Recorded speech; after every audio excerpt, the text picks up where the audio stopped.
शुरू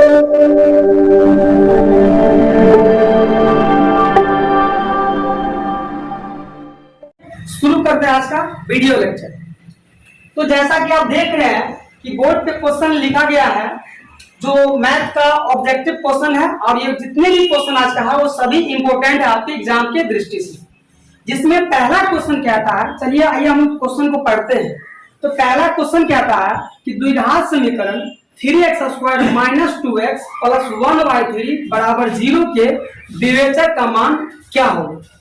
तो बच्चों ये ऑब्जेक्टिव क्वेश्चन है, हम लोग इसको सॉल्व करेंगे। तो चलिए आइए पहला क्वेश्चन हम सॉल्व करते हैं। तो सबसे पहले इसमें देखना है जो समीकरण दिया है, पहले इसको सॉल्व करेंगे हम। तो चलिए समीकरण लिख लेते हैं। तो समीकरण दिया गया है 3x² - 2x और +1/3 बराबर 0। तो पहले इस समीकरण को हम लोग सॉल्व करेंगे। तो चलिए सबसे पहले क्या करेंगे, इसके बटन में कुछ एक है, यहाँ भी एक है, इस तीनों का पहले एलसीएम लेंगे। तो 3 का एलसीएम कितना आ जाएगा, 3 आ जाएगा। अब इसको भाग लगा लेंगे इसमें। तो 1 दिया 3, तो 3 दिया 9x² माइनस 1 दिया 3, तो 3 गुना 6x, और आगे प्लस है 3 से 3 कैंसिल, तो कितना हो गया 1 और बराबर में 0। इसके बट्टे में कुछ नहीं तो 1 रख देंगे। अब यहाँ पे क्या करना है, क्रॉस मल्टीपल करना है। तो इस पूरे को हम लोग कितना से 1 से गुना करेंगे, कितना हो जाएगा, ये हो जाएगा 9x² माइनस में 6x प्लस में 1 और बराबर 3 को यदि हमें 0 से गुना करें तो क्या हो जाएगा 0। किसी भी संख्या को अगर 0 से गुना करते हैं तो उसका पूरा टर्म हो जाता है 0। अब इस तरह से समीकरण मेरा ये निकला नया समीकरण। अब इसमें करना क्या, हमको लिख लेना है a बराबर दिया है कितना 9 हो जाएगा, b बराबर -6 हो जाएगा और c बराबर हो जाएगा a। अब हम लोग कहता है विवेचक, विवेचक हमको ज्ञात करना है। तो बाबू विवेचक का फॉर्मूला जो होता है वो d बराबर होता है b² - 4ac। अब इस पर मान को पुट कर देना। तो सबसे पहले b है, तो बताइए b का वैल्यू कितना है, तो -6 का होल स्क्वायर हो जाएगा। फिर माइनस से सूत्र में और 4 इस दोनों के बीच में गुना है तो गुना कर देंगे। a का वैल्यू दिया है 9, तो रख देंगे यहाँ पर 9, और c का वैल्यू दिया कितना 1, तो वहां पर रख देंगे 1। अब इसको सॉल्व करेंगे तो 6 के पावर कितना है 2 है। यदि हम इसको गुना करें कितना हो जाएगा 6 6 36 और माइनस माइनस हो जाएगा प्लस। उसके बाद आगे माइनस है तो माइनस देंगे और इस तीनों को गुना कर देंगे तो हो जाएगा 4 9 36 और 36 को 1 से कितना आ जाएगा 36 हो जाएगा, अर्थात आ जाएगा कितना 0। अब देखना है ये 0 मेरे ऑप्शन में है, चलिए आइए देखते हैं। तो देखिए ऑप्शन ए में पहला ही 0, तो आंसर क्या हो जाएगा इसका 0। इस तरह से हमने पहले क्वेश्चन को सॉल्व किया। चलिए अब दूसरे क्वेश्चन में देखेंगे क्या कहता है, जो एपी से लिया गया है। तो कहता है कि एपी -3, -1/2 का 11वां पद क्या होगा। तो सबसे पहले इस क्वेश्चन में देखना है हमको कि ए क्या होता है, सार्वंतर क्या है और एन का वैल्यू क्या है। तो सबसे पहले देखना, और जो शुरू में रहता है वो किसका वैल्यू होता है, तो ए का वैल्यू होता है। ए का वैल्यू कितना दिया है -3 दिया है। अब हमको निकालना है सार्वंतर डी। तो डी बराबर फॉर्मूला होता है a2 - a1, यानी दूसरा पद में से पहला पद को घटा देना है। तो दूसरा पद कौन है, पहला पद ये हो गया -3, दूसरा पद हो गया -1/2 और तीसरा पद हो गया 2। तो चलिए हमको यहाँ पे सूत्र क्या दिया गया a2 - a1, तो ये हो गया a1 और ये हो गया a2। तो a2 का वैल्यू दिया है -1/2 और फिर आगे फॉर्मूला में है माइनस, a1 का वैल्यू कितना दिया, तो वो दिया -3। तो चलिए माइनस में दिया जिसको पोस्ट में रख लेंगे -3। इस तरह से इसको सॉल्व करना है। तो माइनस में 1/2 और माइनस माइनस हो गया +3। और इसके बट्टा में कुछ 1, अब इसका एलसीएम करेंगे। तो 2 और 1 कैंसिल कितना आएगा, 2 आएगा, 2 से 2 कैंसिल, माइनस में 1 और प्लस 1 दूना 2 तो 3 गुना 6। अब क्या करना है, 1 माइनस में है 6 प्लस में है तो घट जाएगा क्योंकि चिन्ह 2 रंग का है। जब चिन्ह 2 रंग का रहे तो घटता है और समान रहे तो जुड़ता है। तो 6 में से 1 गया तो कितना हो गया 5/2 हो गया। ये आपका आ गया डी का मान। अब ये देखिए इसमें क्या 11वां पद। अगर आपको मान बोले तो समझ जाना, कंफ्यूजन नहीं रहना है कि ये एन दिया है कि एन दिया। यहाँ पे बोला जा रहा है 11वां पद है, वहां पद बोले तो समझो एन है। तो एन का मान हो गया 11। अब हमको सूत्र लगाना है क्या, तो हम लोग जानते हैं an बराबर होता है a plus n minus 1 into D. ये फॉर्मूला आपको याद रखना है। अब देखिए यहाँ पे मान पुट करेंगे तो सबसे पहले a का मान, तो a का मान कितना दिया, तो -3 दिया, तो यहाँ पे रख देंगे -3 और प्लस n का मान दिया आपको 11, तो n के जगह पे 11 -1 और d का जो वैल्यू दिया है वो हमने निकाला है 5/2। आइए इसको सॉल्व करते हैं, तो ये हो जाएगा -3 और ये प्लस 11 में से 1 गया तो कितना 10, ये गुना में है 5/2, कैंसिल कर दे, इसको गुना में है तो 2 5 10 हो गया, -3 अब प्लस 5 25, अब 25 में से 3 गया तो कितना हो गया, तो हो गया आंसर कितना 22। अब देखना है कि ऑप्शन में 22 है, तो चलिए इसका सही आंसर हो जाएगा option B is the correct answer. अब है क्वेश्चन नंबर 3, तो क्वेश्चन नंबर 3 को देखना है क्या दिया गया है। तो क्वेश्चन नंबर 3 में कहता है द्विघात बहुपद x² - 3 के शून्यक होंगे, यानी द्विघात बहुपद जिसका पावर 2 हो वो द्विघात बहुपद, जिसका पावर 3 हो त्रिघात बहुपद, और जिसका पावर कुछ नहीं हो यानी 1 हो उसको कहेंगे हम लोग रैखिक बहुपद। तो यहाँ पे दिया द्विघात बहुपद क्योंकि पावर में 2 है, तो इसका हमको शून्यक ज्ञात करना है। तो सबसे पहले इसको लिखेंगे x² - 3 और शून्य के लिए बराबर क्या कर देंगे 0, शून्य के लिए कर देंगे 0। तो चलिए इसको सॉल्व करेंगे तो x², अब देखो यहाँ पे -3 है और -3 को हम बराबर के उस साइड ले जाएंगे तो कितना हो जाएगा प्लस में 3 हो गया। उसके बाद स्क्वायर को इस पर से हटाएंगे उस साइड जाएगा बराबर के उस साइड क्या हो जाएगा रूट में। अब देखो बाबू यहाँ पे रूट में मान आ गया और रूट में जो किसी का मान आता है तो वो होता है एक बार प्लस में और एक बार माइनस में। तो ये आपका आंसर हुआ, रूट में एक बार माइनस में एक बार प्लस में क्या ऑप्शन दिया है। तो चलिए हम देखते हैं कौन सा ऑप्शन सही है। अब देख रहे हैं बी में, देखिए माइनस में रूट में 3 और प्लस में रूट में 3, तो यही आपका सही आंसर होगा। नंबर 4 में जो दिया गया है जो इस प्रकार से है, तो क्वेश्चन नंबर 4 में क्या था जो बहुत ही इंपॉर्टेंट है और ये क्वेश्चन आपके बिहार बोर्ड में एक ना एक रहेगा ही और ये हर साल क्वेश्चन पूछा ही जाता है।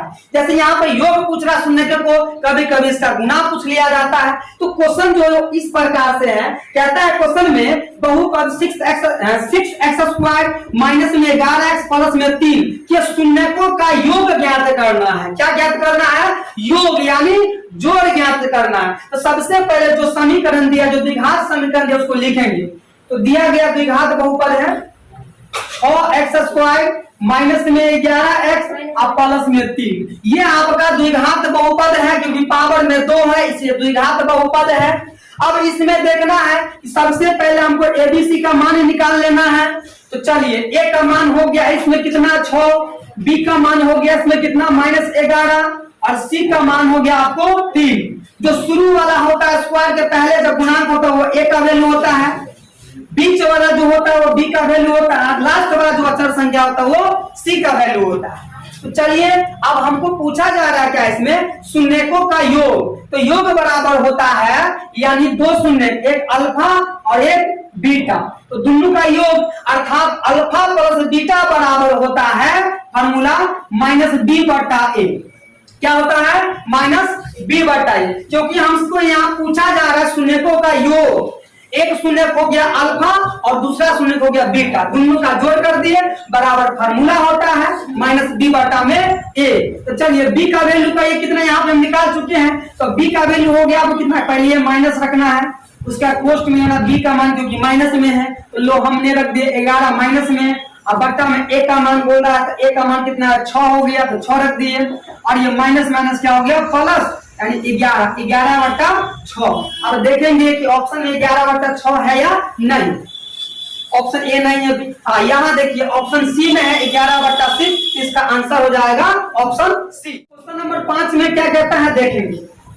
तो क्वेश्चन नंबर 5 में कहता हुआ ऐसा ही सेम ऊपर वाले क्वेश्चन है, सेम उसी प्रकार से बनेगा। इसमें दिया गया है यदि अल्फा एवं बीटा द्विघात बहुपद x² - 3x + 5 के शून्यक हो तो अल्फा प्लस बीटा का मान क्या होगा। ऑप्शन इस प्रकार से दिया गया, चाहे तो आप सॉल्व कर सकते हैं। तो चलिए शुरू करते हैं। तो सबसे पहले हमको लिखना है, क्या लिखना है, जो बहुपद दिया है x² माइनस में 3x और प्लस में 5। ये आपको बहुपद क्वेश्चन में दिया गया है। सबसे पहले इसमें क्या है, आप इसको डायरेक्ट भी बना सकते हैं, लेकिन लिख देंगे तो और अच्छा रहेगा। तो a बराबर कितना है, यहाँ पे पूछने तो कितना है, 1 है। इसके गुणांक में पूछने तो कितना रहता है, 1 रहता है, तो a का मान हो गया 1। उसके बाद b का वैल्यू कहिए, तो b का वैल्यू कितना है, x के पहले गुणांक कितना, -3। अगर माइनस में रहे तो माइनस में लिखना है, अन्यथा प्लस में। चलिए c का वैल्यू लास्ट वाला होता है कितना है, 5 है। अब हमको पूछा जा रहा है क्या, अल्फा प्लस बीटा यानी शून्यकों का योग ज्ञात करना है। तो फॉर्मूला लगाएंगे, अल्फा प्लस बीटा फॉर्मूला होता है माइनस में b बटा a। तो चलिए b का मान कहिए कितना है, तो -3। तो पहले ये माइनस रख देंगे, उसका b का वैल्यू -3 को पोस्ट में कर लेंगे, और a का वैल्यू हो गया 1। इसको सॉल्व करेंगे तो क्या आ जाएगा, माइनस माइनस प्लस, अब बट्टा में 1, तो बट्टा में 1 तो रहता नहीं, तो कितना आ जाएगा, ऑप्शन 3 देखते हैं किसमें है 3 अंक। तो यहाँ पर देख रहे हैं ऑप्शन ए में है 3, तो यही इसका हो जाएगा करेक्ट आंसर। यहाँ देखिए, यहाँ -3 भी दिया, लेकिन ये आंसर नहीं होगा, इसका सही आंसर है प्लस में 3। अगर आपसे इसी में पूछ दे, इसी क्वेश्चन में पूछ दे कि योग के बदला गुणनफल, अगर आपसे गुना पूछ दे, दो शून्यकों का गुणनफल ज्ञात करे, तो आप कैसे निकालोगे। तो चलिए आइए देखते हैं कि अगर इसमें हमको कह दे गुणनफल निकालो, कैसे निकालेंगे। तो सबसे पहले यहाँ पर क्या किए थे, प्लस, हमसे पूछेगा गुणनफल, तो दोनों को गुना कर देंगे, अल्फा गुने बीटा, दो शून्यक है, बराबर फॉर्मूला होता है c बटा a। फॉर्मूला याद होना चाहिए, यदि आपको फॉर्मूला नहीं याद है तो आप परसेंटेज क्वेश्चन को सॉल्व नहीं कर पाएंगे। तो चलिए यहाँ पर c का वैल्यू, तो c का वैल्यू देखना है कितना है, तो 5 है, और a का वैल्यू देखना है कितना, तो 1 है। इसका आंसर है कितना, 5। देखते हैं कि 5 दे, देखो यहाँ दिया है 3, गुणनफल पूछे तब लगाना है 5 में, अगर योग पूछे तो लगाना है 3 में। तो क्वेश्चन नंबर 6 में कहता है 0.7, और इसको बोलेंगे रेकरिंग। 0.7 पर क्या है, रेकरिंग है का मान होगा। तो ऐसा क्वेश्चन आपके बिहार बोर्ड में एक पूछता है, इसको हम सॉल्व करेंगे। तो क्वेश्चन नंबर 6 में कहता है कि 0.7 पर रेकरिंग बराबर हाँ, इसका वैल्यू क्या होगा। तो बाबू जब देखना है, सबसे पहले आपको देखना है इसमें कि रेकरिंग कितने डिजिट पे है। हम देख रहे हैं कि 0 दशमलव के बाद 7 पे केवल रेकरिंग है, तो करना क्या, सबसे पहले इस संख्या को दशमलव हटा के लिख देना। तो सबसे पहले हम लिख दिए 7, आपको ये 0 दशमलव नहीं लेना है, जो डिजिट हो उसको लिखना है। तो हमने लिख दिया 7। उसके बाद देखना है कि दशमलव के बाद कितने पे संख्या पे रेकरिंग है, तो 7 पर केवल रेकरिंग है, तो जितना रेकरिंग रहे उतना बच्चा में कर देना, ना यही हो जाएगा इसका आंसर। तो देखते हैं किस ऑप्शन में इसका आंसर है। तो ऑप्शन नंबर ए में देख रहे 7/9, इसका सही आंसर हो जाएगा ऑप्शन ए। चलिए अब हम लोग क्वेश्चन नंबर 7 पे चलते हैं। तो 7 में देख रहे हैं, जो क्वेश्चन नंबर 7 में दिया गया है वो इस प्रकार से है, कह रहा है कि 8 के पावर 0 और गुने 2 के पावर 0 बराबर 1। तो क्वेश्चन नंबर 7 में देखना है कि दिया है 8 के पावर 0 और गुने में 2 के पावर 0। तो यहाँ पे 0 है, आप लोग पढ़ेंगे कि संख्या के पावर में अगर 0 रहता है तो वैल्यू होता है कितना, 1। तो 8 के पावर 0 मतलब 1, और गुने 2 के पावर 0 मतलब 1 हो गया। 1 गुने 1 कितना आ गया, 1। तो देखना है हमको ऑप्शन किसमें 1 है, तो देखना है, देख रहे कि बी में क्या है, 1 है। इसका सही आंसर हो जाएगा 7वां का ऑप्शन बी। अब हम लोग चलते हैं क्वेश्चन नंबर 8 पे। तो 8 में ऐसे ही बनाएंगे, यहाँ पर देख रहे हैं क्या, निम्नलिखित में से कौन सी परमेय संख्या है, कौन सी परमेय संख्या। तो पहले बता दें कि परमेय और अप्रमेय होता क्या है। तो जिस संख्या को हम लोग p/q के रूप में लिख सकते हैं उसे कहते हैं परमेय, जहां q बराबर नहीं होता है 0 के, अर्थात अप्रमेय संख्या उसे कहते हैं जिसे हम p/q के रूप में नहीं लिख सकते हैं। आप एक बात याद रखिएगा कि जिसका पूरा पूरा वर्गमूल निकल जाए वो परमेय होता है, और जिसका पूरा पूरा वर्गमूल नहीं निकले वो होता है आपको अपरमेय। अर्थात जो रूट में रहे अगर उसका वर्गमूल निकल गया तो वो होगा परमेय। जैसे आपको मैं एग्जांपल देंगे, अगर हम कहेंगे 16, रूट में 16, क्या ये परमेय संख्या है, तो बिल्कुल परमेय संख्या। कैसे, तो 16 को लिख सकते हैं 4 गुने 4 और 1 4 बाहर हो गया, इसके बट्टा में 1 है तो हो गया ये p/q के रूप में हो गया। यही आपका कहलाएगा परमेय संख्या। इसी प्रकार से अगर आपको कहे रूट में 5 क्या परमेय संख्या है? जी नहीं, रूट में 5 एक परमेय संख्या नहीं है। क्यों नहीं है? क्योंकि रूट में 5 का वर्गमूल नहीं निकलता है, 5 का जोड़ा नहीं लगता है, इसलिए कहलाएगा आपको अपरमेय संख्या। तो चलिए आइए देखते हैं कि किस किस संख्या का रूट से बाहर वो संख्या हो सकती है। हमसे पूछा जा रहा है परमेय संख्या। क्या पूछा जा रहा है? परमेय। तो आपको मैंने बताया है कि जिस संख्या का वर्गमूल हो जाए वो परमेय, जिसका नहीं हो वो अपरमेय कहलाता है। तो चलिए सबसे पहले ए को चेक करते हैं। तो ए में दिया है 25, रूट में दिया है 25, तो 25 को हम लिख सकते हैं 5 गुने 5, यानी ए को 5 बाहर, तो 5 के बट्टा में 1 है, तो हो गया p बटा q, अर्थात यही परमेय संख्या होगा। इसका आंसर आपका यही होगा। अब कहिएगा b, तो b नहीं होगा। क्यों? क्योंकि b रूट में 5 है, जो कि 5 का पूरा वर्ग नहीं निकलता है, इसलिए p बटा q के रूप में नहीं होगा। अब देखते हैं ऑप्शन सी। तो ऑप्शन सी में दिया है रूट में 1 बटा 2, 1 तो रूट से बाहर निकल सकता है, क्योंकि 1 को लिख सकते हैं 1 गुने 1 बटा में 2, 1 निकलेगा लेकिन 2 का नहीं होगा वर्गमूल, इसीलिए क्या आया? या एक अपरमेय संख्या, अर्थात ये भी आंसर नहीं होगा। ऑप्शन नंबर डी में देखा है रूट में 3 है, रूट में 3 है, ज्यादा से ज्यादा इसको कर सकते हैं, क्या कर सकते हैं? 1 को रूट 3 और 1 को रूट 3 हो जाएगा, तो 2 को रूट 3, तो ये भी एक परमेय संख्या नहीं है, क्योंकि 2 तो है लेकिन ये क्या है? 3 अपरमेय संख्या। अगर किसी अपरमेय संख्या में अपरमेय संख्या से गुना कर देंगे तो सदैव वो कहलाएगा आपको अपरमेय संख्या, इसीलिए इसका सही आंसर हो जाएगा ऑप्शन ए।